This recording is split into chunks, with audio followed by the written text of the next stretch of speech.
This brings me to the point that I want to make about worldview. This word has been very helpful to me, because many times it's sketched like there's a sort of conflict between science and religion. And this word worldview has been helpful to me because all of us, each of us, Ralph, me, we are formed by our education, the way we were raised, by people that inspire us. They make us sort of glasses. We have a certain view of the world.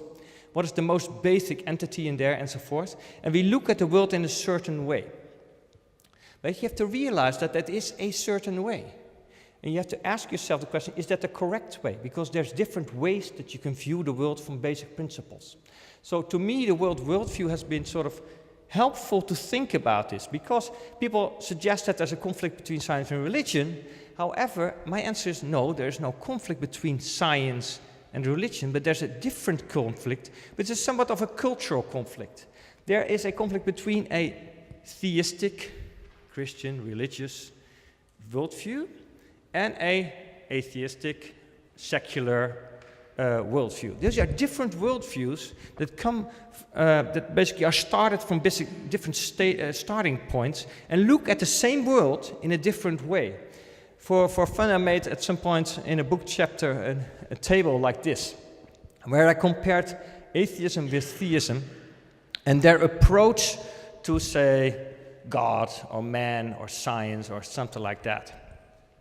And this was actually even a sort of personal experience, because in the mid-90s I had a bit of an existential crisis where I've considered those atheism very, very, very seriously.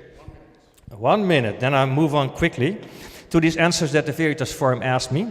So I will make it simple. So atheism in the end is grounded on something like, in the beginning there were particles and natural laws, and the rest of it emerged in some way spontaneously of it, including mankind, ethics, and so forth.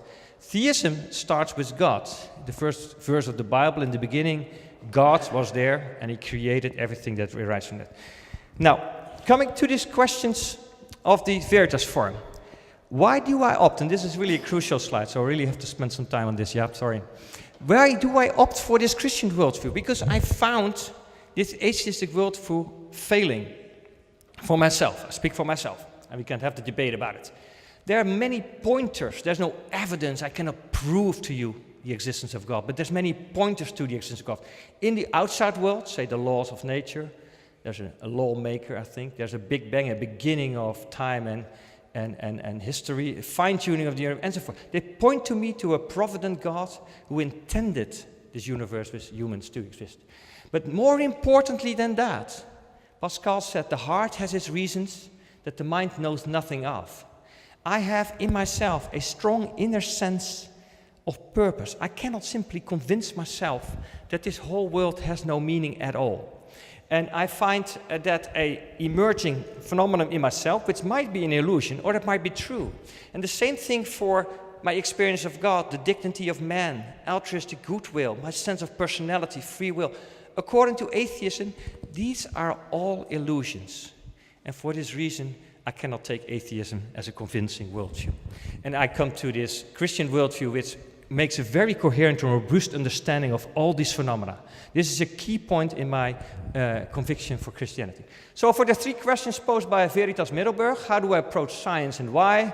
Well, I've told you that it's a wonderful methodology, and my motivation is driven by wonder and ultimately by my Christian faith. What are the main arguments for theism as a plausible worldview?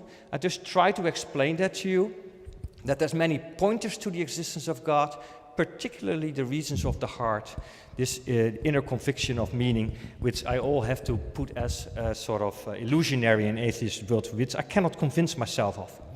And a side note, I mean, we talk about theism and atheism, that's very abstract. I'm a Christian.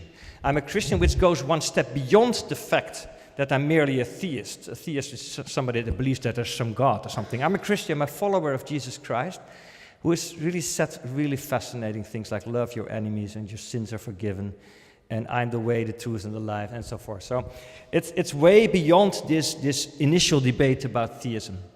How do I personally integrate your critical thinking as a scientist with your deepest conviction? Well, I really think it makes a great harmonious fit. I feel just completely stimulated, not held back by my Christian faith in doing science and making sense of all of reality, including values, meaning, personal experience, and so forth. And my last slide, I believe. How do I personally integrate this, and how does conviction affect the way you live your daily life? That's indeed a good question, because it actually makes one step further. And being a Christian, I attempt to follow the ways of Jesus, to try to love God and my neighbor as myself. And in practice, this means that I have a group of scientists that I guide. In the end, being person-to-person relationships are more important than producing more papers from your group and so forth. So it becomes really practical. You try to be a leader who acts as a servant and so forth.